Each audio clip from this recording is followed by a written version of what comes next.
Hello friends, welcome to our channel. আজকে আমরা দেখব পরিবেশ অধিদপ্তরের নমুনা সংগ্রহকারীর গণিত প্রশ্নের উত্তর। চলুন আমরা শুরু করি। তো দেখুন, প্রথম ম্যাথটিতে রয়েছে এফ অফ এ সমান 10 হলে এফ অফ 0 সমান কত। তো এখন দেখুন, এফ অফ এ এবং এখানে হচ্ছে এফ অফ 0, তাহলে আমরা এর জায়গা যদি 0 বসাই তাহলে এফ অফ 0 সমান কত হলো 10, মানে এক লাইনে উত্তর হয়ে গেল।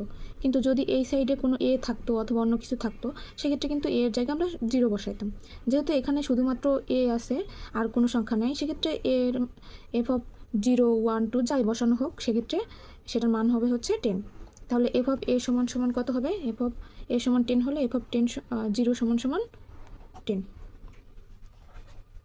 দেখুন দ্বিতীয় প্রশ্নটি দেখুন, 0.6কে 0.9 দ্বারা ভাগ করলে নিচের কোনটি সঠিক।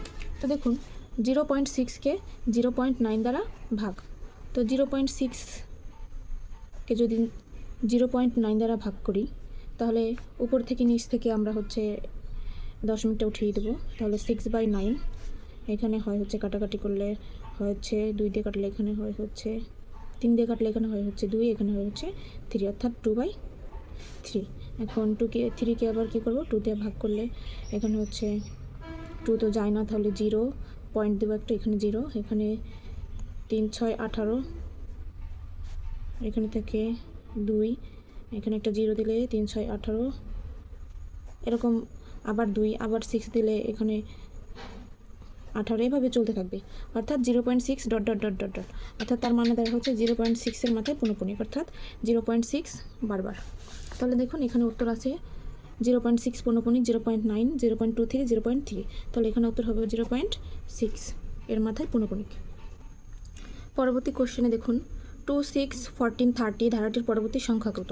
এখানে দেখুন 2, এখানে 6, এখানে 14, এখানে 30, এটা কোন ওয়েতে মানে পরবর্তী সংখ্যা নির্ণয় করা হয়েছে। দেখুন এখানে যদি 2 হয় তাহলে পরবর্তী সংখ্যা হচ্ছে 2 এর সাথে 2 গুণ করে তার সাথে আবার 2 যোগ, অর্থাৎ যে সংখ্যাটা থাকবে তার সাথে 2 গুণ করে 2 যোগ। দেখুন 2 এর সাথে যদি 2 গুণ করি যোগ 2 করি তাহলে এখানে হয় হচ্ছে 6, আবার 2 এর সাথে 6-এর সাথে হচ্ছে 2 গুণ করে যদি 2 যোগ করি তাহলে এর সাথে কোনো 12, 14, আবার দেখুন 14-এর সাথে যদি 2 গুণ করি তার সাথে আবার 2 যোগ করি তাহলে হয় কিন্তু 30।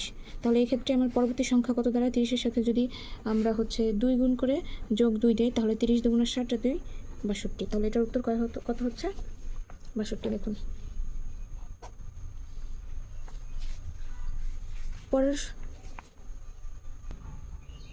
পরবর্তী কোশ্চেনে দেখুন, 3x যদি 15 থেকে 3 বেশি হয়, অর্থাৎ 3x যেটা সেটা হচ্ছে 15 এবং 3 যোগ করলে যেটা হবে এই দুটো হচ্ছে সমান হয়, তাহলে হচ্ছে 3x যদি 15 থেকে 3 বেশি হয়, তাহলে দেখুন এখানে হচ্ছে 3x সমান, এখানে বলেছে 15 সাথে যদি 3 বেশি হয় তার মানে 15-এর সাথে 3 যোগ করলে সেটা হচ্ছে 3x এর সমান হবে। তাহলে এখানে 3x সমান 18, x সমান, এখানে কাটাকাটি করলে হয় হচ্ছে 6, তাহলে x এর মান কত আসলো 6। এখন এখানে বলছে হচ্ছে 3x + 2, তাহলে আমরা 3x + 2 এর মান বের করি। 3x + 2, এখানে হচ্ছে x এর জায়গায় আমরা বসাবো 3 × x এর মান 6 যোগ 2, তাহলে 3x + 2 এর মান হচ্ছে 20। দেখুন এটার মান হচ্ছে 20। ইনিংসে জিনির গড় রান হচ্ছে 88 এবং চতুর্থ ইনিংসে কত রান করলে সব মিলিয়ে তার গড় রান 90 হবে। তাহলে দেখুন 3 ইনিংসে হচ্ছে, তাহলে 3 ইনিংসে জিনির রান কত হয়, মোট রান কত হয়। 3 ইনিংসে হচ্ছে, এক ইনিংসে 88, তো 3 ইনিংসে হয় হচ্ছে 264, এবং বলা হয়েছে 4 ইনিংসে হচ্ছে মান হচ্ছে 90, তাহলে 4 ইনিংসে কত হলো 90। তা বলছে এটা হচ্ছে 3 ইনিংসের আর এটা হচ্ছে 4 ইনিংসের, বলছে মাঝে যে তৃতীয় ইনিংস তাহলে ওইটার মান কত। তাহলে এটা থেকে এটা বিয়োগ করলে যেটা হবে সেটা হচ্ছে তৃতীয় ইনিংসের মান। এখানে 6, 9, 96, তাহলে এটার মান হচ্ছে সব মিলিয়ে তার গড় রান কত হলো চতুর্থ ইনিংসে, তার মান হচ্ছে 96। 3 জন যুবকের গড় ওজন 53 কেজি, কারো ওজন 51 কেজি এর কম না হলে একজনের ওজন সর্বোচ্চ কত কেজি। তো দেখুন এখানে বলা হয়েছে যে 3 জন যুবকের গড় ওজন হচ্ছে 53, তাহলে 3 জন যুবকের মোট ওজন হচ্ছে 53 × 3, তাহলে এখানে হয় হচ্ছে 159। এখন বলা হয়েছে যে কারোর ওজন 51 কেজি এর কম না, তাহলে আমরা ধরে নিই, মনে করি যে 2 জনের ওজন হচ্ছে 51 কেজি, কারণ 51 কেজি এর কম হতে পারবে না। তাহলে 2 জনের ওজন যদি 51 কেজি হয়, তাহলে এটা হচ্ছে 102। তাহলে তৃতীয়, এটা 2 জনের ওজন, 2 জনের ইনিংস। তাহলে আরেকজনেরটা হচ্ছে 157 থেকে 159 থেকে 102 বিয়োগ, এটা বিয়োগ করলে হয় হচ্ছে 57। তাহলে তৃতীয় জনের হচ্ছে 57, গড় এই যে 57 কেজি।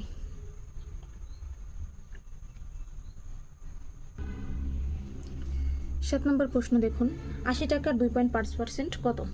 তাহলে দেখুন 80 টাকা, এই যে 80, এটার হচ্ছে 2.5%, অর্থাৎ 2.5%। তাহলে এখানে 80 গুণ 2.5 হচ্ছে 100 দিয়ে ভাগ, তাহলে এখানে হয় হচ্ছে 80 গুণ, এখানে দেখুন 1টা 2টা 3টা, তাহলে 3টা সংখ্যার পরে হচ্ছে 0 হবে। তাহলে এখানে আমরা দিই হচ্ছে এখানে 2 5, এখানে 0, এখানে 0, তাহলে 1 2 3, এই 3টার পরে পয়েন্ট, এটা হলো।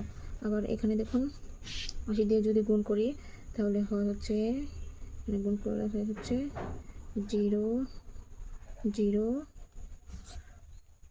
0 মানে 2, তাহলে হয় হচ্ছে 2.0 অর্থাৎ 2। তাহলে এখানে পয়েন্টারগুলো লিখতে হয় না, তাহলে এখানে উত্তর হচ্ছে 2। দেখুন পরবর্তী অঙ্কটি দেখুন। পরবর্তীতে অঙ্কটি দেখুন, দুটি সংখ্যার অনুপাত 7:11, সংখ্যা দুটির উভয়ের সাথে 7 যোগ করলে সংখ্যা দুটির অনুপাত 2:3 হবে। তাহলে ছোট সংখ্যাটি কত? তো বলা হচ্ছে দুটি সংখ্যার অনুপাত 7:11। তাহলে আমরা ধরি সংখ্যা দুটি, প্রথমটা হচ্ছে 7x এবং দ্বিতীয়টা হচ্ছে 11x। তাহলে 7x এর সাথে এগুলোর সাথে আবার কত বলছে? দুইটার সাথে 7 যোগ করতে বলছে। তাহলে এটা হচ্ছে যদি 7 যোগ করি, তাহলে এটার দুইটার অনুপাত হচ্ছে 2:3। তাহলে 7x + 7 11x যোগ 7, এটা সমান হচ্ছে 2:3। তাহলে এখানে আমরা জানি একটু থাকলে ভাগ আকারে হয়, তাহলে 7x + 7, এখানে 11x + 7 হচ্ছে 2/3। আর যদি গুণ করি, তাহলে 22x 7 গুণ 14, 3 সাথে 21x + 21, এই সংখ্যাগুলো এক পাশে নিয়ে আসি, x এখানে থাকে হচ্ছে 21 - 14, এখানে বিয়োগ করলে x, এখানে হয় হচ্ছে 7। তাহলে x এর মান হচ্ছে 7। এখন বলছে যে সবচেয়ে ছোট সংখ্যাটি কত? তাহলে ছোট সংখ্যা আমরা ধরেছিলাম 7x, তাহলে 7x কত হয়? 7x সমান 7 গুণ 7 7 7 49। তাহলে এটার উত্তর কত হবে? 49। এই যে 49।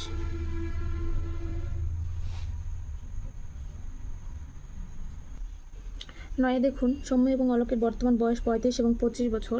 10 বছর পূর্বে তাদের বয়সের অনুপাত কত ছিল? তো এখানে দেখুন সৌম্যর বর্তমান বয়স হচ্ছে 35 বছর, তাহলে 10 বছর পূর্বে অর্থাৎ 10 বছর আগে হচ্ছে তার বয়স কত ছিল? 25 বছর। আর অলোকের বয়স হচ্ছে 25 বছর, তার 10 বছর আগে, তাহলে তার বয়স কত? 10 বছর গেলে 15 বছর। বলছে তাদের বয়সের অনুপাত কত? অর্থাৎ 25:15। এখানে ইস্টু যদি করে কাটাকাটি করলে 5 দিয়ে, তাহলে এখানে হয় 5 5:3, তাহলে তাদের বয়সের অনুপাত 5:3।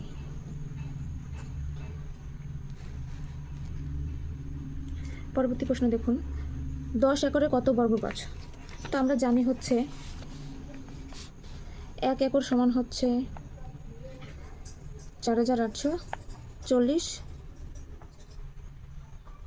বর্গ গাছ। তাহলে 10 একর সমান কত? 10 দিয়ে গুণ,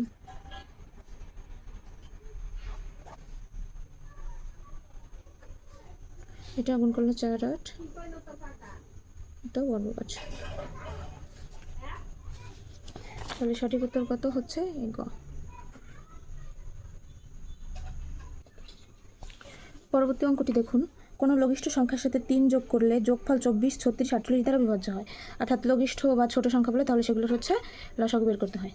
তো লসাগু থেকে আবার হচ্ছে 3 যোগ করলে মানে হচ্ছে বিয়োগ করে দিতে হবে তখন। তাহলে চলুন আমরা লসাগু করি। তাহলে 24 36 48, এই যে দেখুন 24 36 48, এটাকে যদি আমরা 2 দিয়ে ভাগ করি, তাহলে এখানে হচ্ছে 12, এখানে 18, এখানে হচ্ছে 24। আবার যদি 2 দিয়ে দিই, এখানে 6, এখানে 9, এখানে হচ্ছে 12। আবার যদি 2 দিয়ে দিই, 3 9 6, 3 দিয়ে দিলে 1 3 2, তাহলে লসাগু হচ্ছে 2 গুণ 2 গুণ 2 গুণ 3 গুণ 3 গুণ 2, এখানে 4 4 দুগুণে 8, এটা 24, এটা 24 দুগুণে 48, 3 48 হচ্ছে 144। তো 144 থেকে আবার কত বলছে, এটার সাথে 3 যোগ করলে মানে এটা থেকে যদি আমরা 3 বিয়োগ করি তাহলে যেই সংখ্যাটা হয় অর্থাৎ 141, তাহলে এই সংখ্যাটার সাথে হচ্ছে 3 যোগ করলে সেটা হচ্ছে 24, 36 এবং 48 দ্বারা বিভাজ্য হবে। তাহলে সঠিক উত্তর হচ্ছে 141। তো বন্ধুরা, যেহেতু আজকের ভিডিওটি আমাদের অনেক বেশি বড় হয়ে গেছে, তাহলে আমরা সে কারণে হচ্ছে আমরা পরবর্তী ভিডিওতে বাকি অংশটুক দিয়ে দেব। আপনারা আমাদের সাথেই থাকবেন এবং চ্যানেলে নতুন হয়ে থাকলে অবশ্যই চ্যানেলটি সাবস্ক্রাইব করে আমাদের পাশে থাকবেন এবং আপনাদের যদি কোনো সমস্যা থেকে থাকে তাহলে অবশ্যই কমেন্ট বক্সে জানাবেন, আমরা সেটি সলভ করে দেওয়ার চেষ্টা করব। ধন্যবাদ সবাইকে।